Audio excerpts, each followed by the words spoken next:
Distinguished guests, ladies and gentlemen, may you please rise for the national anthem rendered by the Ivory Park Secondary School Choir.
Distinguished guests, ladies and gentlemen, please give a warm welcome to your host. Nozipho Shabalala is the CEO of the Conversation Strategists, a faculty member for Duke Corporate Education in Africa, a fellow of the Gordon Institute for Business Sciences Center for African Management and Markets, a Tutu Fellow, and was named one of 2019's 100 Most Influential Young Africans. Please welcome to the stage, Nozipho Shabalala. Good morning, good morning, good morning, everyone. I'm going to try it again and say, Sanbonani. Oh no, I know it's Friday morning. Sanbonani.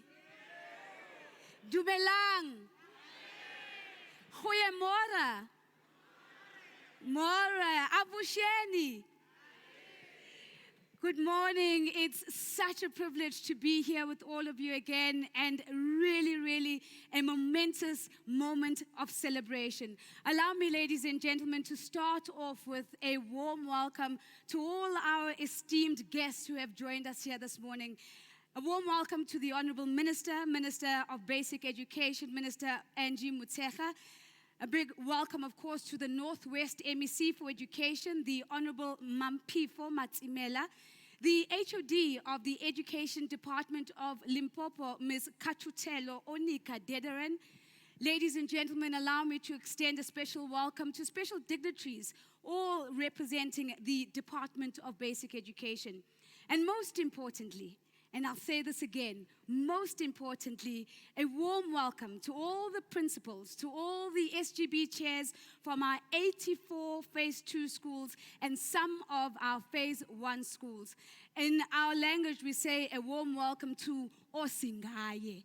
Ladies and gentlemen, I want to extend a warm welcome to members of the media and, of course, to Anglo American's Group Management Directors. To all of you, ladies and gentlemen, thank you for being here. It is an absolute honor for us to be here today as we celebrate the second phase of the Anglo American education program in South Africa. Now, before we get going, please, firstly, just give me and help me give a resounding round of applause to the Ivory Park Secondary School Choir who just performed for us. Let's give them a really big round of applause. And I'm pretty certain they can hear us from where they have disappeared to. So allow me just to say this. In 2018, when we hosted the launch of phase 1 of the Anglo American education program, we did this at Ivory Park Secondary School. So it's a really special moment to be with them once again. And since then, since 2018, the Ivory Park Secondary School Choir has gone on to win many awards for their choral work, and what we are witnessing is the true empowerment of children through music. And so a special moment that they are with us here today and are part of this fantastic program that we're launching. Now, distinguished guests, ladies and gentlemen, today is a moment and an opportunity for us to pause in a celebration of learning. It's an opportunity for us to pause to celebrate partnerships, to pause and to celebrate collaboration, and perhaps to also pause and celebrate hope. And so it is fitting that we're all here together at the SciBono Discovery Center. This, in case you didn't know, is Southern Africa's largest science center. Not South Africa's, I said Southern Africa, so the entire region. And it really is designed to support math, science, and technology education, and of course, to help to build and to strengthen South Africa's science, engineering, and technology capacity. At this moment, ladies and gentlemen, true to our practices, I'd like to also create another opportunity for us to pause, and that is to invite Madame Madela, the District Manager of the Department of Basic Education, onto the stage to come and just give us and lead us in a moment of reflection and a moment of prayer. So a round of applause for Mrs. Madela, please, as she comes to the stage.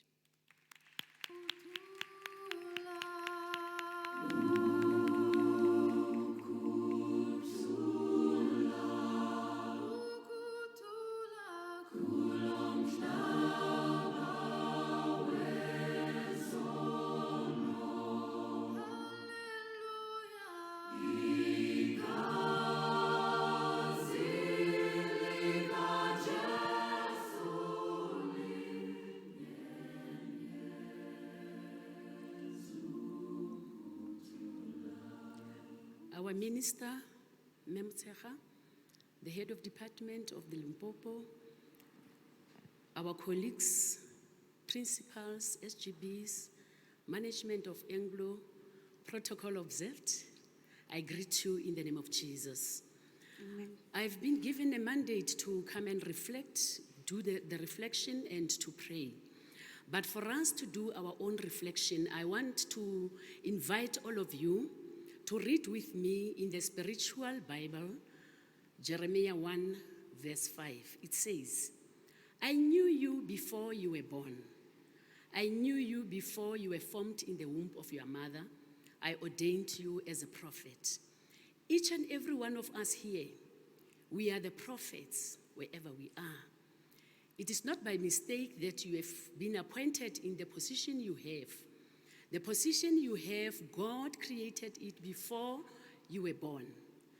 And when you work in that position, when you work in this project of the relationship we have with Anglo, we must work like Colossians 3, verse 23.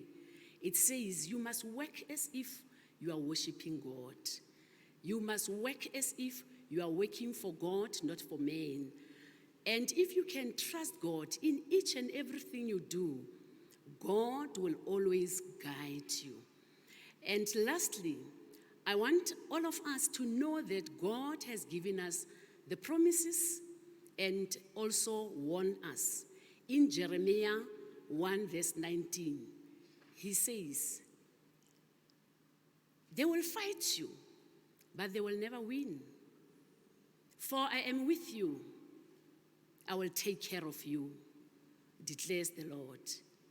Whatever you manage, whatever position you are in, there will be some people who will fight you. but they will never win if you trust God. God will always fight on our behalf. We must just trust Him and keep your peace. Let us pray. Father, Lord, we thank you. We thank you, Lord, for your mercy, your grace, and your favor. Father, thank you for this relationship you have created between the Department of Education and Anglo American.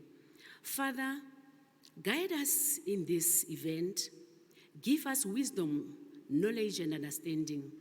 Father, I pray for each and every person who's going to participate in all these programs.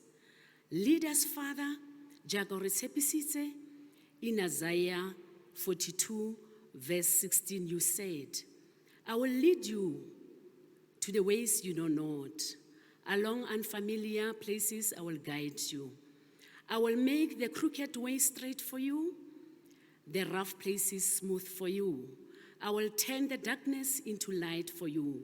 Father, we believe in your word, and we know that you are going to turn the darkness for us and give us light so that we can lead our children, so that we can produce in our schools leaders who will be professional enough and be sober-minded to lead this country. Father, you have given us the beautiful country. You have given us the honest people. Let us, God, assist us to join hands together to lead our institutions the way you want it. In the name of Jesus, I pray. Father, for this event, we need you to guide us. We know your angels are already here. The angels of mercy, the angels of grace, the angels of favor will even lead our minister when he launches this event and be with us wherever we go, whatever we do. Father, we need your guidance. In Jesus' name we pray, amen.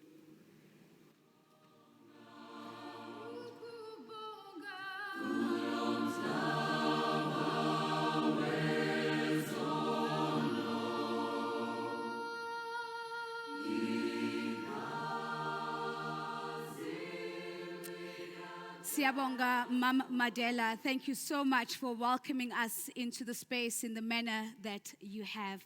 I feel that our energies are now all aligned for this beautiful celebration. Now, ladies and gentlemen, Anglo American has always believed that one opportunity, just one opportunity, that when used wisely can positively change the lives of the person who has taken that opportunity.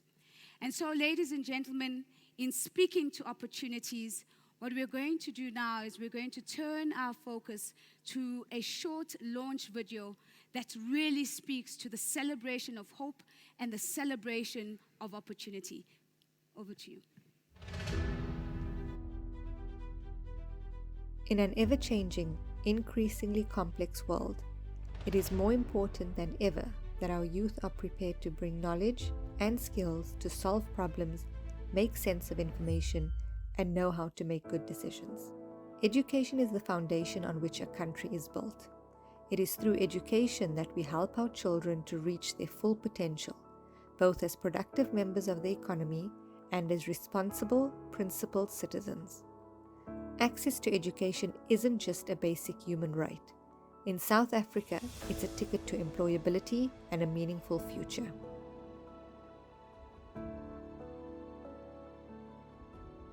At Anglo American, we know that one of the best investments we can make in South Africa is to give our children access to quality education. Through education, we can help eliminate the triple challenges of poverty, inequality, and unemployment. The Anglo American South African Education Program, an initiative of our Sustainable Mining Plan, is a holistic approach to improving education from early childhood learning through to matric and even post-secondary opportunities. The program was launched in 2018 and initially covered a set of 109 schools and 110 early childhood development centers that are local to our host communities. During 2022, we expanded our reach to include a further 80 schools and 80 ECD centers. In partnership with the Department of Basic Education, our goal is to improve the education outcomes of the learners in our local communities. Everything that we do in this program must translate into better access, better outcomes, and better opportunities for our children and youth. The core components of our program are improving ECD support, functionality, and outcomes. The better foundation children have from an early age, the more likely students are to find success and not get frustrated. When students struggle due to poor early childhood education, the more likely they are to give up. Direct learner support. Thriving in today's fast-changing world requires breadth of skills rooted in academic competencies such as literacy, numeracy, science, and technology, but also including elements such as teamwork, critical thinking, communication, persistence, and creativity. We work with our students to help improve their skills and mindsets and prepare them for a world beyond school. Educator development. One of our biggest focus areas are helping our teachers. Teachers are the pillars at our schools, and students are dependent on getting the right support, skill sets, and motivation from their teachers. Information and communication technology.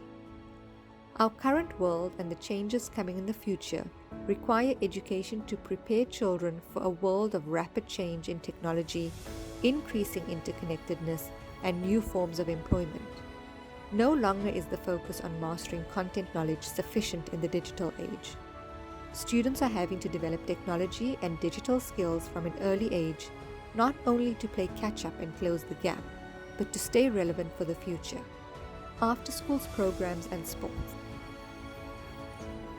A good physical education program can set a child up for a lifetime of healthy habits. Through our after-schools programs, we focus on good physical and mental habits, career guidance, and parental engagement. Infrastructure and basic equipment. Many of our schools in South Africa suffer from poor infrastructure and a lack of resources, especially in our Anglo American host communities. Our infrastructure interventions seek to improve safety, dignity standards such as toilets and water provision, conducive learning environments, and cognitive play areas. Leadership and governance. Our program focuses on supporting the system leaders in the education sphere. We work with principals, school governing bodies, circuit managers, and district directors to strengthen the overall leadership and functionality of the system. Our program is delivered in collaboration with civil society in South Africa and is underpinned by foundational elements such as partnership, sustainability, and collaboration. We know that educated individuals are more likely to live longer, live healthier lives, and are even more likely to help strangers.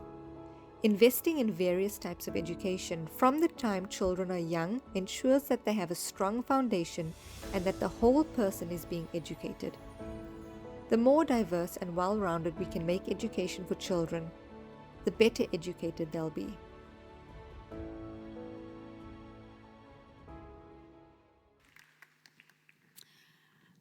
Now, ladies and gentlemen, the context that we find ourselves in is important. Despite the significant impact of COVID-19 on education in South Africa in 2020, Anglo American's education program continues to make an impact on the learning outcomes of more than 200,000 learners in schools in and near its mining operations in South Africa. And since its inception in 2018, Phase 1 of the education program has seen 500 million rand invested, as we saw in the video, in 109 schools and 110 early childhood development centers, or ECDs as we commonly call them. This in Limpopo, in the Northern Cape, as well as in Mpumalanga. Perhaps an opportunity to unpack further where this investment has gone into. The investment has gone into educator development training. It's gone to the provision of infrastructure and equipment. We saw on the video the dire need for infrastructure.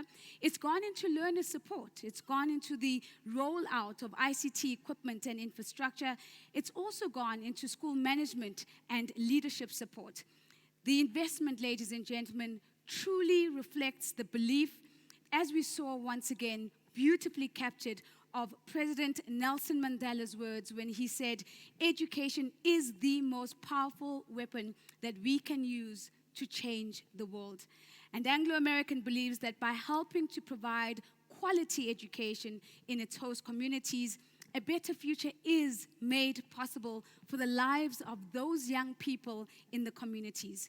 And so again, today we are celebrating the program's existing impact, whilst we also are celebrating the launch of phase 2 of the education program, and this time with a new investment of 510 million rand, reaching even more schools and reaching even more learners in Limpopo, in the Northern Cape, and the Northwest Province. Now, even though we are here hosting this event at the SciBono, we also must always remember that Anglo American has rigorous and robust safety protocols, and they're important for us to pause on them because they are and have been applied throughout this event. So please indulge me as I take just 1 or 2 minutes to take you through the safety briefing. Now, firstly, this facility has been inspected, a risk assessment has been conducted, and all known risks have been mitigated. Ladies and gentlemen, there are no emergency drills that are planned for today. So in the event of an emergency, please proceed in an orderly fashion to the marked exits. There are exits behind you, so directly in front of me, and to the side of all of us in this room. And please follow the signage all the way through to the assembly point. Please remain there and wait for further instructions from the emergency personnel who will be there to assist us. Now, also please remember that first aid is available, and at this very moment, there is a medical emergency vehicle that is stationed just outside the center. So that's the safety briefing. Thank you for your kind attention. I do also want to speak to those who are in the digital age, those who are going to be helping us to uplift this and amplify the conversation on social media. We are using a hashtag today, and the hashtag is Shaping the Future. Hashtag Shaping the Future. We'd love to pick up threads of that conversation on Twitter and other social media platforms as well. Now, what started off as a project of promise and a project of potential has evolved into a game changer, and it has really impacted learners in our host communities. And maybe just to tell us a little bit more about this, I'd like to introduce our very first speaker for today, and that is the chairman of Anglo American's Management Board in South Africa. Please help me by putting a big round of applause for Madame Nolita Fagute.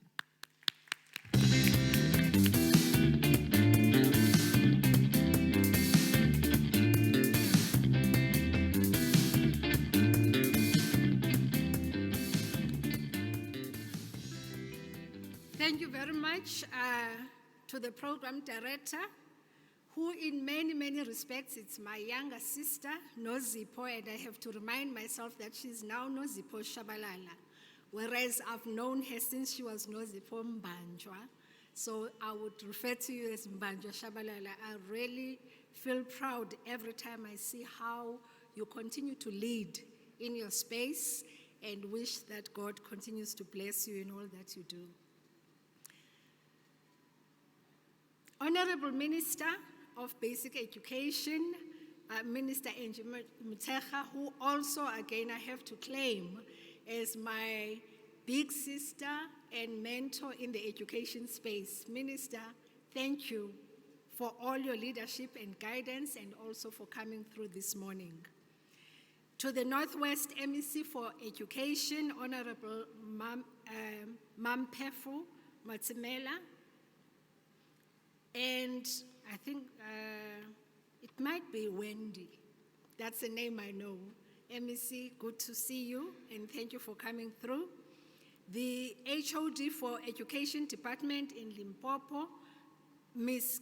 Khatutselo Dederen, senior representatives from the Department of Basic Education, the SACTU representatives with us this morning, the chairman of Anglo American Platinum, the patron and the spirit behind our program, But Norman Mbazima, the SGB members from the various schools with us as well this morning, our principals, teachers, and learners present, as well as our Anglo American colleagues from the Kumba, Anglo American Platinum, as well as DBS business units, led by Zahira. Distinguished guests, ladies and gentlemen, Sanibonani, Dumelang, good morning. I want to further add my voice of welcome to you all for coming through and for all of you who have traveled to Johannesburg to be in this beautiful center. Truly, SciBono is an inspiration to all of us because we know it always gives us a sense of what is possible for the future. So thank you very much for coming through. I'm just a girl from the village in the Eastern Cape. I was born into a family of teachers. My mother was a teacher by training, and so was my maternal grandmother, Umamvulane. Growing up, I observed them and many others in my community contributing towards building better futures for the young people around them. So truly, teaching is a noble profession. This is when I also realized the power of education in changing lives. Education fundamentally changes the arc of one's life. And I do not doubt that it has done the same for many of us sitting in the room today. This is why standing here today is particularly meaningful for me as we launch the second phase of this progressive and impactful education program. When I think about this program and its importance to Anglo American, I am reminded about the powerful question that we always ask ourselves in the organization: why are we doing what we are doing? And within our organization, we refer to this as our purpose. And the purpose is to reimagine mining to improve people's lives. Anglo American's purpose drives our sustainability agenda, which we call the Sustainable Mining Plan, and within which nurturing, thriving communities that are sustainable beyond the life of our mines is a key focus area. It is why we work together to develop better quality jobs, better quality education, and better quality businesses in our host communities. And it is why ultimately millions of South Africans are positively impacted by mining, because we believe that when South Africa does well, so do we as a company and an industry. This starts with understanding and responding to the needs and priorities of our communities. Clearly, improving the educational outcomes for our children is fundamental to addressing unemployment, inequality, and poverty. And it has become the most, or at least one of the most urgent priorities. Today, we are celebrating a national success that was born through a collaboration with Minister Mutshekga and her team at the Department of Basic Education. In 2017, when Anglo American celebrated its centenary in South Africa, we wanted to remember this milestone by establishing a legacy project for South Africa. And as you have heard, we incubated and pledged and committed 500 million rands towards this legacy project. But Norman Mbazima met with the minister and her team to plant the seed that has now grown. Throughout the day, you will and have already heard how the first phase of the program has achieved impressive results. Since launching in 2018, the Anglo American South Africa education program has made good progress in improving the quality of education for over 222,000 learners in the provinces of Limpopo, Northern Cape, and the Northwest. Minister Motshekga, today we are proud to announce that we are doubling our commitment by investing a further R500,000, actually not 500,000, R500 million. How can I say that? $500,000 and R500 million is a huge difference. I need to go back to class. Today, we are announcing that commitment of investing a further R500 million to support an additional 84 schools and 80 early childhood development centers in our host communities over the next 5 years. Without the partnership and commitment from the Department of Basic Education, our unions, and importantly, teachers and principals who manage the schools in our communities, this kind of enduring and long-term partnership would not be possible. I saw the SATU cars when I drove in this morning, and I was really happy to know that indeed all of our partners are here with us. Thank you to everyone for having helped us to make it this far. It is also clear that the learners could not have improved their results without the support of their parents, families, and the broader community. From the start, our approach through this program sought to deliver a holistic approach to education. We believe that education cannot be limited to the classroom only. Education is a sum total of a young person's experience and extends beyond the school gate. This is why phase 2 of our education program will also see a dedicated focus on after-school programs. Our nation continues to endure heartbreaking tragedies affecting our children and the youth. And the Enyobeni tragedy in the Eastern Cape is one such terrible reminder. The incident has robbed us of our future leaders.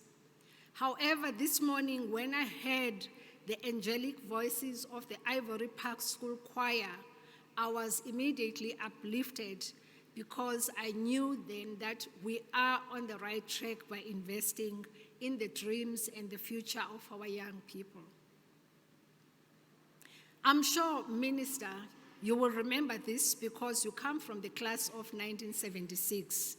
The slogan of each one, teach one really made sure that we worked together. And I do hope that we also continue to adopt this particular slogan even during this generation. Whilst the times are undoubtedly different, I cannot think of a more timely clarion call for all of us, parents, teachers, learners, principals, and leaders, to take collective responsibility for our future. As we say, it takes a village to raise a child. We must all do our best to nurture and protect our future leaders. As a company that has always been actively engaged in building South Africa, at Anglo American, we are again raising our hand and pledging support to the development of our children. We would like to continue to partner with you, Minister, and all the other provincial MECs in this regard. I cannot thank the Department of Education enough for the commitment shown towards this program, especially during the lockdown period, because that is when we knew that our partnership was stronger, because we continued to work through to deliver the successful outcomes that we see today. So, ladies and gentlemen, as we continue with the next phase, all I would like to say is that throughout the challenging times, we need to remember that rather than complain about the darkness, we need to continue to light the candle and brighten the corner wherever we are. Thank you very much, and I wish you all the best for the weekend.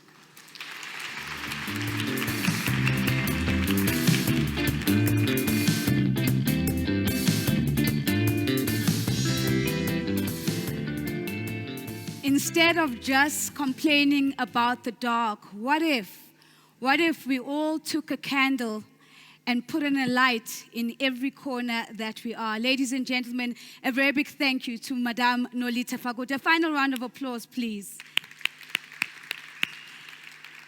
I even heard a whistle at the back. We'll take it. Thank you very much. And now, distinguished guests, for the force behind the education program, it's my singular pleasure to welcome the Global Head of Education and Community Skills at Anglo American. Please give a rousing round of applause to Zahira Sumar as she makes her way up.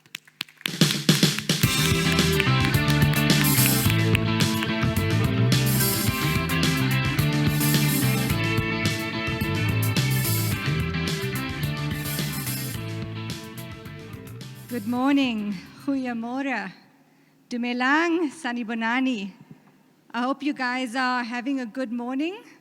I hope your stomachs are full, keeping some space for lunch, networking, yeah, smiles, I see lots of smiles. It's good to have you. Minister, MECs, HODs, thank you very much for joining us, making your presence available, and all protocol observed. Thank you to everybody else who's joined, our principals, our SGBs, our partners in the program, our business units, every single person in this room. We welcome you. We thank you for taking out, I think it's a Thursday, a Friday, and maybe even partially a Saturday to be here today. We really appreciate your presence. Nolita talked about a sustainable mining plan in her speech and talked about our purpose of reimagining mining to improve people's lives. This program is exactly that. This is one of the programs in Anglo American where we really try and live our purpose about reimagining mining to improve people's lives. The students, the teachers, the principals, our community members in our host communities around our operations. Those are the ones that we're really targeting to improve lives within. And I hope that those of you that have been part of this journey for the past 5 years have felt that. So I want to talk about what were the results. And I want to talk a little bit about phase 2 today in terms of what's ahead. So when we talk about really improving people's lives, let's just take a look at what we've delivered over the past 5 years. In phase 1, we launched it in 2018. As a few of our members have said, 109 schools, 110 early childhood centers. We've invested 500 million in the past 5 years on this program. 110 million of that has gone to basic infrastructure. That's toilets, sanitation, conducive learning environments, classrooms, and play areas, right? This is really important for our schools. When I visit our schools and I speak to some of our learners, I ask them, what is the thing you really need changed to make a difference? Many of them point to the infrastructure. Some of our infrastructure is so dire that we really do need to improve it just for students to pitch up every day and participate or partake in the learning environment. We've worked in 3 provinces in our phase 1 program: Northern Cape, Limpopo, Mpumalanga. 109 schools, 110 ECDs. We've seen a 30% increase in the number of students writing matric at the end of the year. And when you think about that and you think about the systemic issues we have in education in South Africa, dropouts are one of the top challenges we have in our country, right? And through COVID, with online learning, homeschooling, schools being closed, through this program, while we've seen further dropouts across the country, we've seen an increase in 30% of our students writing and finishing school. That's tremendous. And that's something that we continue to strive towards in this program. The more learners we can get to complete schooling, writing their matric, the more young students or young adults or youth we can get accessing post-schooling opportunities. We've seen an increase in maths, an increase in science, and a general increase in pass rates across our operations or across our host communities. We've also worked on job creation. So through our program, a big focus of our program is local support, local procurement, and local SMMEs. We've supported over 80 local SMMEs and suppliers across our communities. We've created over 400 job opportunities through this program alone. Okay? And we've seen teacher development, maths and science increasing up to 70%, 80%. Some of our students are here today, and they're going to give you some testimonials late in the program to talk to you a little bit about what that's meant. What does it mean to get a better pass rate? What does it mean to get a better maths pass rate, a better science pass rate? What does that do for me as a learner in terms of my post-schooling opportunities? You'll hear from them in a bit. Let's talk about phase 2. So phase 2, we're investing 510 million. That's doubling our investment. That takes us to 1 billion rand that we've invested on this program in your schools. We are going to be supporting over 2,000 teachers, 84 schools, and 80 early childhood development centers. Our aim is to touch another 200,000 plus learners and help them improve to get better access and better results and better opportunities for their future. I'm not going to go through all of this. Nolita talked a little bit about the components of the program, and the video showed that.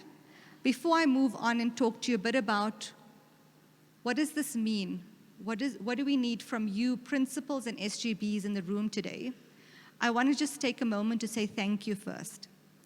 So we've got some of our key people in the room today. I'm standing here. Nozipho introduced me as the force behind the program. Thank you. But I don't do it alone. In fact, if you took me out of the equation, a lot of this would still happen. So I want to say thank you to the people who are behind a lot of the work that gets done, right? We've got our JET team, and I'm going to ask the JET team to stand up.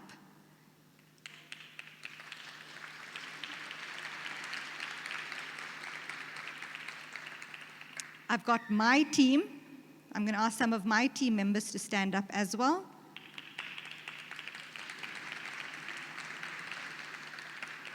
We've got our BWE team, who's our external evaluator, who makes sure that we don't report figures that are not validated, that actually they've made sure that we validate the figures and we've actually translated it into results. So BWE. And we've got some of our other partners, our digital partners in the room that have contributed to delivering some of this work. But more importantly, I want to say thank you to some of our business units. Okay? We've got Anglo Platinum. Do you want to stand up? Our Anglo Platinum team. There we go. We've got our Kumba Iron Ore team.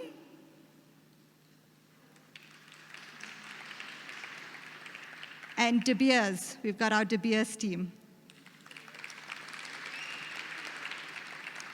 So when I tell you I'm passionate about education and I really, really care about this program, I also want to say that the people from our business units keep me on track. They pressurize me every single day to make sure that we deliver what we promise. And if it wasn't for the constant pressure, care, and just deep interest from our business units, we wouldn't deliver what we envisioned to deliver. So thank you to our Platinum, Kumba, and De Beers team. This is your investment. These are your communities. This is your vision, and we get the honor of delivering it for you. So thank you very much for that. So, principles and SGBs for phase 2. I've had the opportunity to engage with you a few months back. We've talked about the program. We've talked about how you can become part of this program. What does it entail? I want to talk to you a little bit about what does it take to get these results that we see here today. Because in phase 1, we've seen some outstanding results, and we've seen also some schools that just haven't shifted enough in terms of results, right?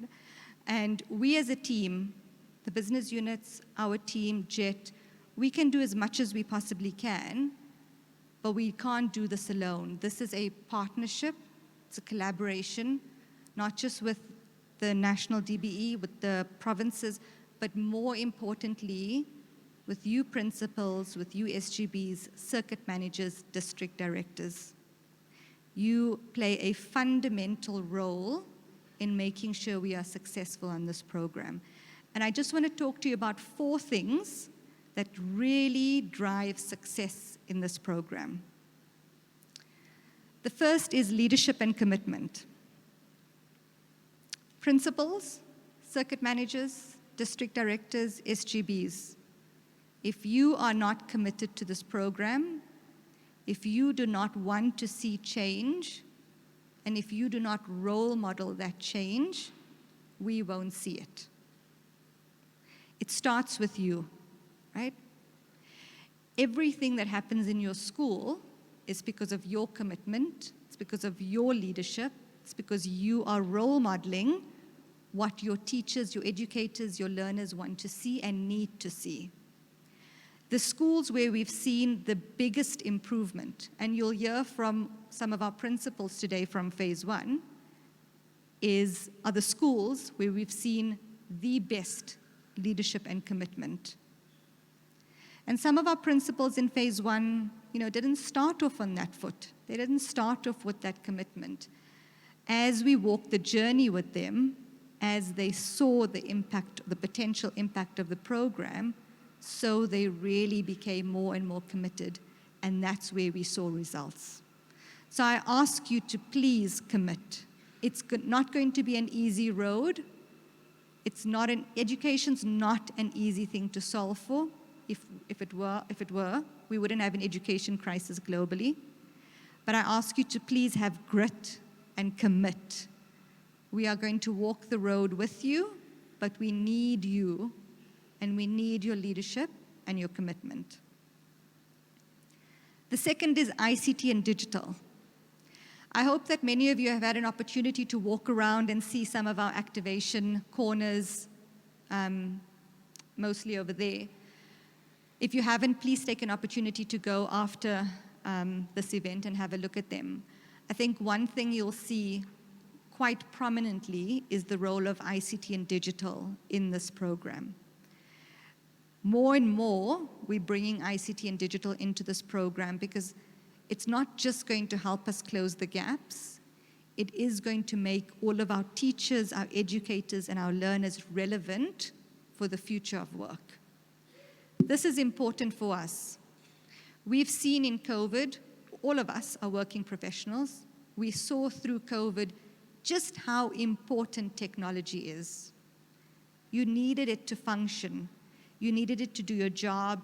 You needed it to do online school. You needed it to do homeschooling. And we don't want to lose the momentum of this. So we are going to be investing quite a lot in technology, in ICT, in digital, in your schools. We know that this might be new and scary for some of you, but we are going to be there and we're going to take you with you, take you on the journey. All of us are going to upskill when it comes to ICT and digital. The third is empower the learner to learn. This is something I feel very, very strongly about, and it's actually something that I talk quite a bit when I get into education and I get into the debate of education. Our educators play a fundamental role in our schooling system. We cannot have a schooling system without educators. But we all know the power of accessing resources, leveraging them, and being able to do something with them individually. I'm sure every single person in this room has accessed Google in some way, YouTube, some course online where you've been able to upskill yourselves, find out an answer for yourselves, come to some conclusion or a solution by yourself. One of the things we really need to do in our schools is empower the learner to learn. And this is where ICT also comes into play. We need to make sure that we're providing our learners with the right tools and resources so that they can take learning into their own hands. It's not to displace the educator. They play an enormous and important role, but it's to allow students to go the distance, to take learning into their own hands. There are some really, really shining stars in our schools. And over the past year, where we've done a lot of provision of resources, digital, ICT, we've seen some of those learners really just shine bright. Some of them are here today, and they'll speak to you. So I really want us to empower the learner to learn and go the distance. And then lastly, collaboration and partnership are key for us at Anglo American. We have a very strong partnership with the Department of Basic Education, with each of our provinces, with our implementing partners, our evaluation partners, our service providers, and with our schools.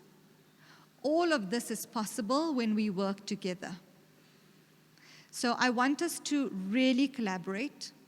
I'm really encouraged, Minister, over the past couple of months, we've been engaging with a lot of your team members very closely on some of the work we're doing. And it's really encouraging. And we've been able to go a much further distance because of that collaboration and that partnership. And I want us all to continue on that. So I'm going to leave you with these 4 things today. That's my ask of you. We as Anglo American, Anglo Platinum, De Beers, Kumba, Anglo South Africa, we are going to do whatever it takes to get the results that we want to see in our schools. I ask you to come along on that journey and be equal partners with us, and to equally commit, equally strive, and equally persevere so that we don't stop until we reach the goal that we set out for ourselves. Thank you very much.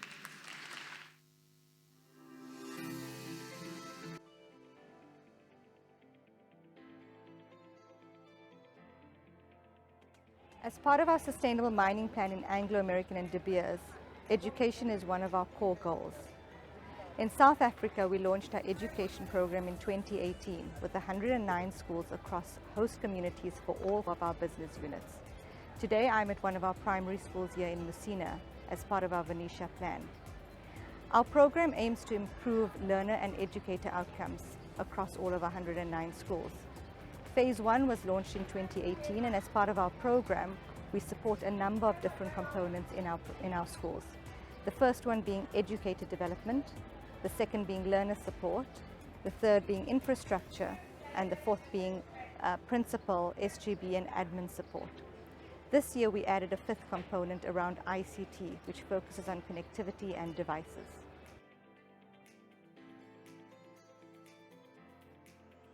Anglo American will be beneficial in my schools as an underperforming circuit, I can see that if Anglo American can assist my schools, we'll make sure that we improve performance. Looking at certain schools where they have assisted them, I realized that they assisted them in such a way that they improved the results. Together with the issue of the infrastructure, together with the issue of safety of learners, together and safety of schools as a whole. So I think that working together in partnership, we can make our dream, our goal, the vision of the circuit and the department to go moving forward. We would like to thank Anglo American for coming in as an extra helping hand. At Niani East and West, our schools were indeed struggling. This support is going to really improve our performance as a circuit, and that is the area that we are struggling because we don't have laboratories, we don't have a number of equipment that must be there.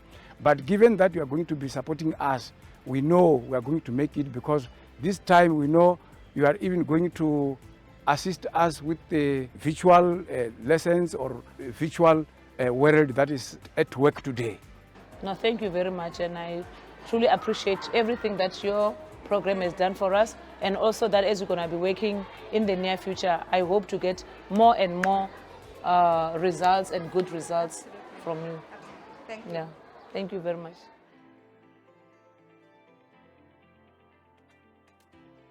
I joined the ICT learnership program because I was interested in learning more about information technology. Since the world is revolving into an industry of fourth industrial revolution, a place where impossibilities are going to prove possible. So it was of dire importance that I do join this program and enrich most of our learners about this opportunity. I enjoy a couple of things about the ICT program, including how to learn about the bytes and the bits, how data is stored, computer configuration and hardware configuration. I joined the learnership because I'm more interested in technology, and seeing that the world is evolving, we are moving into a more technological world. I just thought to myself that let me just join the group that is moving to the fourth industrial revolution so that I could myself be prepared for the future.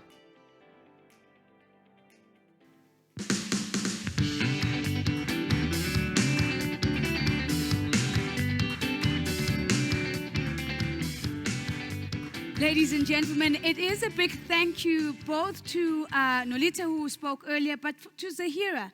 And we're picking up on your enthusiasm and your dedication. And thank you for highlighting the broader team as well, because indeed it does take everybody's shoulders on the wheel for us to make the desired progress and to really show that it is possible to create meaningful education opportunities for young people. Now, ladies and gentlemen, there is no voice that is more powerful than the voice of a learner whose life has been positively impacted by education. Through this program, we've seen how learners thrive from the support that they've received from communities, working together with their parents in addition to their teachers. It is indeed true, as we always say, that it does take a village to raise a child. And so at this point in our program, it gives me great pleasure to introduce two special voices. The voice of Mr. Malisile Pule, the principal of Itereleng Secondary in Amandelbult Platinum. He is a principal from Phase 1, and he's going to be sharing a bit of his story. Zahira, you spoke about the testimonials that we're going to be listening into. But we're also going to hear from Rulani Madumani, and Rulani is one of Anglo American student beneficiaries. He matriculated in 2021, so just fresh out of high school. But today, he's an ICT champion, and he is focusing on skills development in host communities. Let's give them both a round of applause, and we'll hear from Principal Pule first. Let's give them a round of applause as they come up.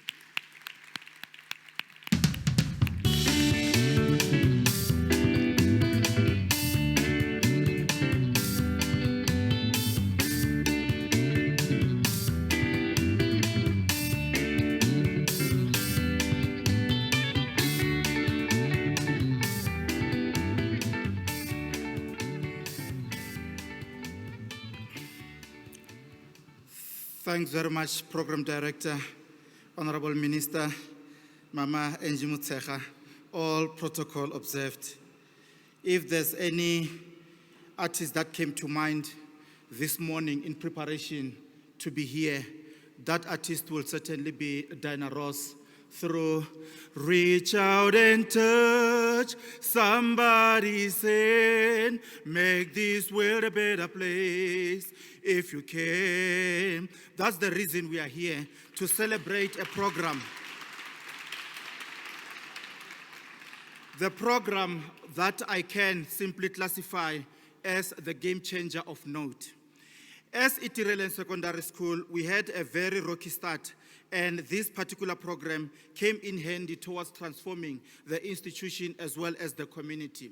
The holistic nature of this particular program assisted us to be where we are.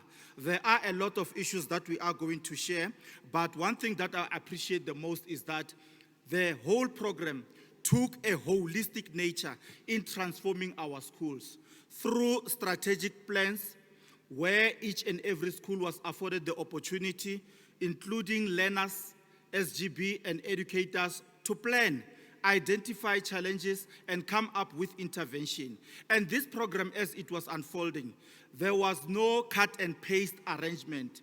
Each and every institution was real, ethical, and responsive to the challenge. Hence, it is moving towards achieving the intended objectives. When it comes to curriculum excellence, the program has assisted a lot, especially a school like ours, where we were a serial underperformer. But through the interaction of this particular program, we are sitting at the current 87% performance, and we are about to reach beyond that. As we thank and celebrate this particular program, it has also added much needed value amongst our learners and community. We can cite an example. Our learners are afforded, or the school is afforded, about 45 tablets. Through this particular program, we were able to instill a sense of care, a sense of share amongst our learners as well as the community. Why are we saying this? We are saying this because we were able to distribute these tablets to our learners throughout the year. Through these particular values, we were able to retrieve 100% of those particular tablets, and they were still in good condition. We have again distributed them this year, and as we continue to monitor, a sense of care, a sense of sharing is also prevailing amongst our learners. The program itself has also assisted us towards including parental involvement within the school, community, and other related aspects. There's a lot that we can talk about this particular program. I can even indicate that within the curriculum contribution, through 10, learners that are doing maths and science are often given around 60 Rand per day for lunch. And that in itself is limited to maths and science. But as an institution, we were able to innovatively engage in bulk buying, and that particular contribution is able to cover all the learners. And instead of providing only lunch, we are also able to provide breakfast, and breakfast is assisting towards punctuality amongst our learners because it is served 15 minutes before the start of each day. When it comes to infrastructure, we are smiling, we are shining, because we are settled where there is poor network connectivity. As we speak, our school has got one of the biggest towers around, active. Poor network is a thing of the past. As in this week, we celebrated dignity being restored amongst our learners. And that particular dignity was as a result of school toilets being renovated, all the classrooms being renovated, to the joy and happiness of our learners. Hence, we are saying, using the language of the modern day youth, to say, Danko ra leboga.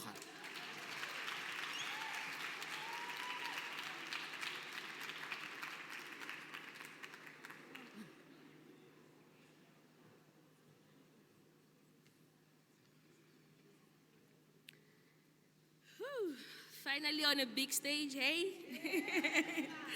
Oh, yes. I believe that greetings are the most important ways to say whenever you want to start a conversation. With that, ladies and gentlemen, regard yourselves being greeted. It is of great honor for me to be standing in such a big audience, especially before my role model, Minister Angelo American. Standing before you is Mudumani Rulani. I currently live in Musina. I'm from Limpopo, Musina. Now, I matriculated last year at Musina High School. And during my matric journey, I was so fortunate enough that Anglo has given us tutors who were able to help us with mathematics. Let me tell you this. I wasn't the type of a learner who used to love mathematics, and my brother would always tell me a story. There was once a man who used to tie an elephant to a little tree, to a small tree, I meant to say, with just a string. And then one man asked, "Why isn't that elephant trying to escape?" The owner of the elephant replied, "It is because since the very same day the elephant was born, I used the very same rope to tie it to the very same tree. So it grew up thinking that it cannot escape. It grew up thinking that it is caged.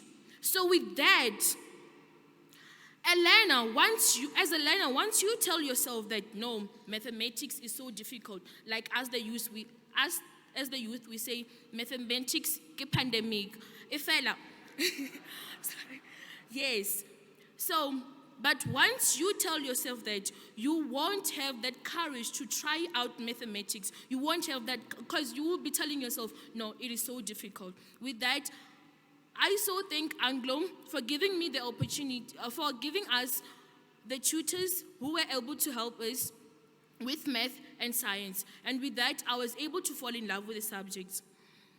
And then, during my matric journey, I also got a chance from Anglo American and was nominated to be part of the Google ICT Sprint for the Google Career Certificate, where I completed, and remember, when I was still in matric, where I completed project management, data analytics, UX design, and technical support for IT specialists. Yes.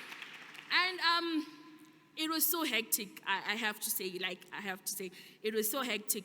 But due to what I would like to call the DEC, which is dedication, effort, and commitment, I was able to pass my matric with a bachelor and also became the top learner in the learnership.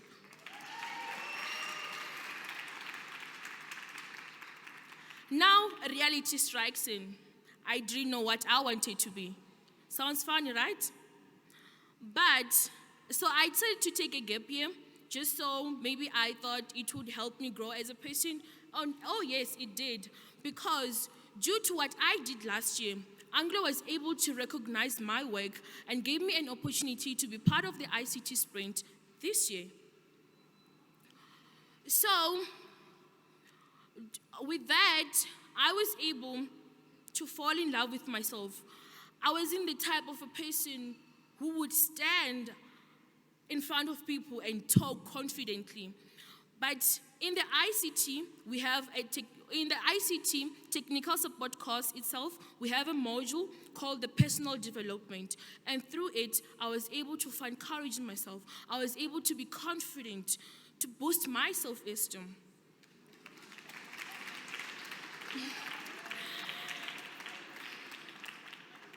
And ladies and gentlemen, I personally believe that success is not only limited to money, but it's compared to something far beyond money. Success carries love and personate with it. But most of all, I believe it's respect. Respect is the key to success that unlocks all doors of good life. And with that, I would like to thank Anglo because they have instilled knowledge in me. They have given me hope for a better future. They have given me the respect that I wanted. Ladies and gentlemen, I come from Musina, and I'm one of those learners where I live in a family with only one parent who is supporting 6 kids. Now, that also came in as a challenge. I couldn't go to university. That was one of the reasons why I couldn't go to university, because he wasn't able to afford. But through Anglo, we're getting the stipends, yes. And I'm saving those stipends. Like I said, we have it, a personal development course, and it also teaches us about personal finances. So in that, I was able to save the stipends for future use when I go to university, when I go to university next year. Ladies and gentlemen, standing before you, Rulani Mudumani, I would like to see myself as a businesswoman. Now, I've realized that in Musina, we have a high youth unemployment rate. Oh yes, and it also leads to high crime, right? So with that, I feel like if I am to become a businesswoman, then I would also make changes in other people's lives. I will give job opportunities to other people, just like Anglo has done for me. And that will also reduce high crime rate as well as the drug abuse, because when kids are out there with nothing to do, they end up on the streets and abusing drugs. Now, ladies and gentlemen, Anglo American has also distributed tablets and laptops in schools across South Africa. And I'm currently working at 2 schools. I'm currently doing my will, which is work integrated learning, and at Beitbridge Primary School and Musina High School. And through that, I've also found out that teaching for me comes out naturally, because I come from IT. One of the schools where I am doing my will, they do not have, they lack mathematics teachers. So it's my former school, and they were like, okay, you from our school, and then you know math, how about you teach the kids? And then as we're talking right now, I'm also helping out with mathematics at the schools. Yeah. Ladies and gentlemen, I would also like to thank God, because without him, I wouldn't be here. Thank you so much.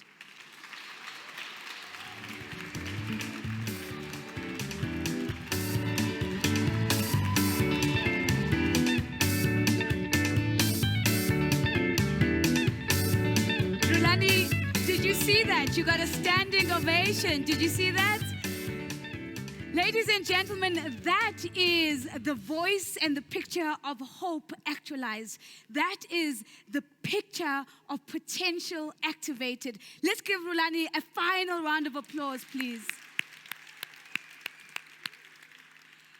And Principal Masilela, I must say, danko to you as well. I'm very impressed that our principals are really in the lingo. And so, of course, connecting so much more with our learners. What beautiful stories, Zahira, that you have positioned for us. Thank you very much for bringing your voices. Now, ladies and gentlemen, allow me to remind you very quickly that we are trying to lift this conversation into the social media space. We are trying to give people FOMO, right? We are trying to say to them, you should be here. This is what we're talking about. So the hashtag that we're using is hashtag shaping the future. I'm repeating that one for you. Hashtag shaping the future. Let's let everyone know how incredible the conversation is here today. Now, we all know that partnerships are critical. Phase 1 would not have been possible without partnerships, and in particular, partnerships with the Department of Education, partnerships with the unions, the principals, the teachers, the parents who are critical in this conversation, the communities, and of course, all the program partners that we got to meet earlier on today, who are critical not only for the delivery, but also for monitoring the impact of what we're doing. And so in the spirit of collaboration, which made Phase 1 so successful, we are quite certain that that spirit is going to be embedded in Phase 2 and going forward. At this moment, we want to also acknowledge once again that we are so honored to have with us today Minister of Basic Education, Minister Angie Motshekga. And like Anglo American, Minister Motshekga believes that every child should have access to quality education. And so in preparation to hear from the Minister, it's my pleasure to call on Mr. Bheki Khumalo, the head of Anglo American's Government Relations in South Africa, to do the honors of introducing our minister. Round of applause for him, please. No, thank you very much. Thank you very much, Nozipho. Good morning all. I really want to start by acknowledging the Minister of Basic Education, Minister Motshekga, the MEC Wendy Matsimela, whom I know very, very well. I've known for many, many years. Sis Nolita, my boss, the chairman of Anglo American South Africa, the HOD in Limpopo, Ms. Dederin, as well as Mr. Mbazima, as well as all the protocol observed. Now the person I'm going to introduce today is the minister. I think I've known the minister now since 1984, 85, minister, when I first came into contact with you in the township of Tembisa, where I come from. And the minister is not just a mentor to me, a mentor to all of us, not just to the lady Rulani is our hero, the minister, but also is somebody who's very passionate about education. She has been an academic, she has been a lecturer, she worked in the presidency, she joined the Gauteng legislature in 1999, minister, I observed when I read your CV last night, again. And also the minister joined the national government in 2009 and became Minister of Basic Education. And as you know, the minister has been driving all the education programs that are here. The minister was also involved in the NECC, National Education Coordinating Committee. And one of the things that the minister likes to refer to, she used to tell me and MEC Lisufi that you guys don't have a future if you don't go to school and don't get educated. We worried her a lot when we were youngsters. We were militant and we were fighting. And the minister said, no, not education. Education first and then liberation. Focus on education. So minister, we really owe it to you. I think that we have become what we have become today. And I really must say it's not just the Rulanis of this world and the very many other people whose lives you have touched. So with those words, Minister, I would like to welcome you to come and address us. Thank you very much.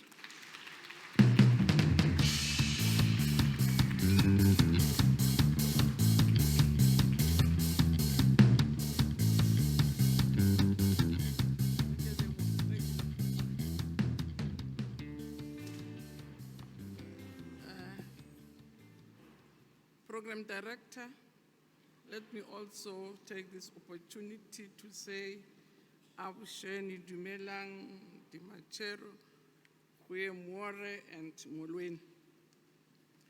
So let me start off by acknowledging Nolita Fakude, the chairperson of Anglo American, and she's right that we've had this privilege of working together on a number of government programs, and I think we're eternally grateful for all the support that you give us. The management board of Anglo, but also acknowledge that Norman Bazima, thank you very much for initiating the program and for the results we're getting. I wish to acknowledge my colleague, the MEC from Northwest, heads of department from the different provinces, our senior officials also from government. I saw a number of them here. I saw a number of directors from the various provinces, but also acknowledge the partners or your corporate structures in Anglo that were introduced here. Okay. Acknowledge the teachers and the parents and principal, thank you very much. And it's these principals that you, when you get into a school, Bakono principal Mongen, like the school I went to yesterday, I could see, hey, new umsebenzi. Even the way principal hambanga kona want you my way. Matata kiao. And principal Lomongen I want I like us sizosebenza. But also acknowledge Rulani. And I must say, Uma Mandela, I was quite surprised. Okay, Uma Mandela. Do you ever say Tanda Zanjim? Now, when I first met Uma Mandela, I met as a feisty, I don't want to say aggressive, but very highly confident woman. When I first met her, she was saying, I'm not going to sit on these poor results. It says, your man nonsense, but she was straight from, she was a mayor, and she joined the department, and I said, hey, I got to Ziabuya, should to work government. And she was really fierce and confident that, she's not going to be sitting on underperformance. And indeed, she shocked us last year. She was number 2 in the Limpopo province. So I've seen the other side, so which means confirm. So I just know the fierce Mama Del. So it's a parallel manji picture. So I'm very grateful, Mama Del. It's not only fierce and vibrant. And also thank Umtofi. Umtofi is right. These are some of the young people. Sometimes you feel very grateful and humbled because some kids who grow up in front of your eyes get into sorts of trouble because they were in real trouble. To see them as executive and only Sufi. I mean, I was staying in Soweto, they were staying in Tembisa, and for me to know kids in another township, we should know that they were standing out in causing all sorts of good and difficult things. So I'm really proud of the achievements of these young people because he's right. I mean, it was at the heat of freedom first, education after. And we had to set up structures. We'll deal with these things together with you as adults. And thank you very much, really, for the ongoing support because, again, I always feel very humbled and grateful that all along we never thought that we'll have this opportunity and this privilege to continue to work in the spaces that we started off. I always tell people, I don't know anything else. My mother was a teacher. My grandmother was a teacher. She tells me that my grandmother, that her father was also a teacher. So, and it's been my life. And I feel very humbled that with all that, one ends up in that space that is very close to it. And I think it's a privilege. It really is a big honor, it's a privilege. And indeed, also coming to today's program, it is for me a singular privilege to again address you today. It is another historic moment where we're launching a second phase. Because I think your director is quite right. It's sometimes difficult to sustain programs in government. Or principal by outsiders. They just get tired. But to have gone for 5 years and going for the second phase, it really is an achievement and says a lot about your managers. It's not easy to work in government. It really isn't. And the objectives, she's quite right, are objectives that we're learning a lot also in terms of intervention, so that you don't have piecemeal, the other one comes with the following, the other one comes in 21, launch lab, fund your vulana lab, ufaka ama-toilet ayi-10 wabonga, so by the time uqeda so bonge 10 times in 21. But with your holistic program, it really is helping us to deal with all the different issues all at once. And I really have to say, with a new investment, we will build on the successes of the previous generations of education managers. We're going to learn a lot. And what is good for me also as a minister, when we work with partners and they dedicate their time and energy, it becomes a model from which we learn to implement in other schools where we are not working. And that's why for me, just recording the experiences are very helpful, so that the lessons learned from there are lessons that are used for the entire system. Because indeed, we're a very big system. We have 26,000 schools. We serve more than 13 million learners. And now we've inherited your ECD program. We've done an audit. We're told that there are 42,000 ECD centers in the country, 42,000. But you can imagine that sometimes it's 10 children there, 5 children there, but it just tells you the difficulties of really dealing with the space, so that partners help us also to bring more ideas which help us to keep on directing the sector. And in our journey, we believe that we have to continue through innovative partnerships that we have, like in yourselves, And the partnership with Anglo is a tangible example of what can be achieved when business and government partner to make a lasting difference in our children's lives. And the continuation of your program, which is an impactful education program, it really makes your company, and I must say, one of the most significant private sector contribution to South Africa's basic education system. It's not small, it's big. And for that, we are humbled, and for that, we are very grateful. And indeed, it is something we can all be proud of. And I believe that we must not lose sight of the fact that our collective endeavors as a society are to right the wrongs of the past through healing the festering wounds of underdevelopment, poverty, and neglect. We must continue to work without ceasing to free the potential of each child in our homeland. Mzwili Rulani Mosetti, Ntombo, mzwile ukuthi ziyabuya. So, and that's what we want to really do, to free the potential of every single child that we encounter, that we come across. Because our Constitution recognizes that all human beings are born free and are equal, but as education mandarins, our constitutional duty is to extend equal opportunities to all our learners to thrive. And we believe that we must find innovative solutions to bridge the gap between urban and rural schools, between the rich and the poor schooling communities, information rich and information poor. Thus, today is a very significant event for us. It's critical in the context of substantial investment required to improve our basic education system. Still, there's always a need to look at other game changers to continue to make us succeed in the work that we do. Because as I say, the inheritance of social development, it was easy for me, and I know MECs kept on warning me to say, what we're asking for, Minister, this thing is heavy. Now you're going to look for trouble from social development, leave these kids with social development.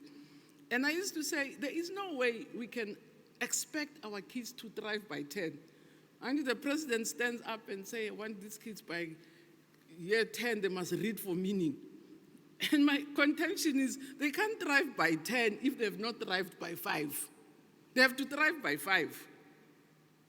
And we have issued a very good report, which I really would invite people to do, to say, what are the gaps that our children go to school with, which they continue with? And it's strange that the results of that Thrive by 5 match out with our outcomes at grade 12. Because the Thrive by 5 says that 5% of our children are school ready and they can fly throughout the system. There's a 35% which really needs major interventions, otherwise it's going to drop out. And then the others in between need ongoing support.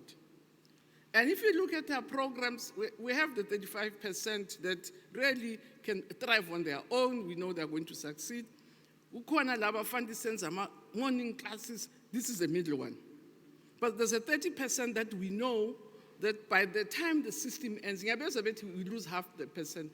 And I always ask myself to say, I collect statistics. I'm the one who's able to say, how many kids have we admitted in 2021?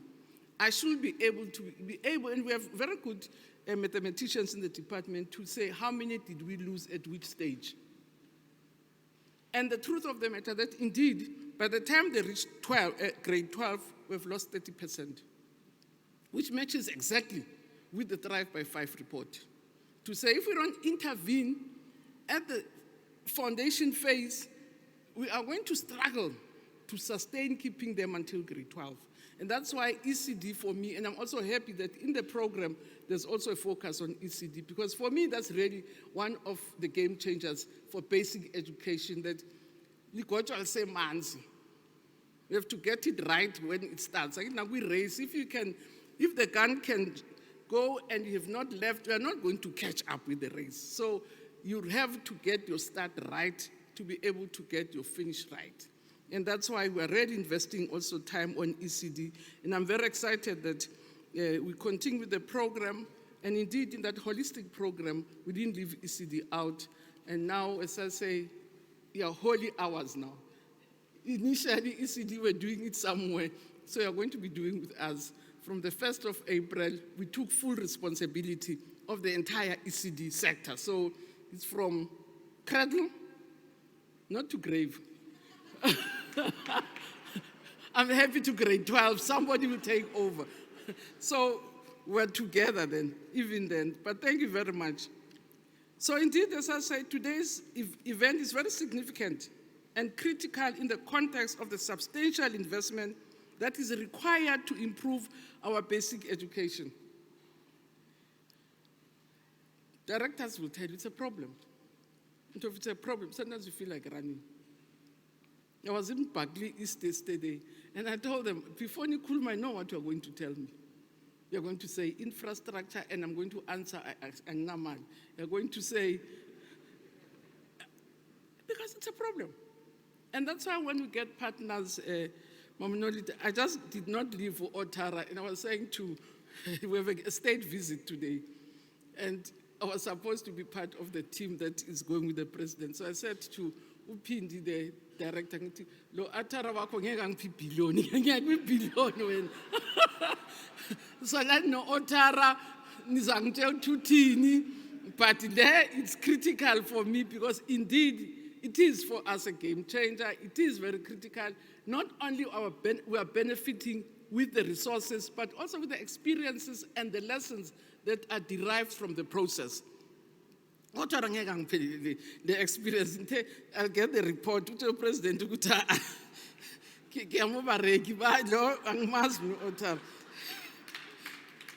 Right? Because indeed, it's not a joke to say education is a societal enterprise. And I really get happy when people come into the sector and say it's a complicated space. You know? It will learning and teaching and reading, teenage pregnancy, bullying, same place. You talk safety, teenage pregnancy, then learning and teaching of values and all sorts of things. Right? So it is important and very gratifying when we have partners who come to the party to assist us, hold our hands. Principal, but I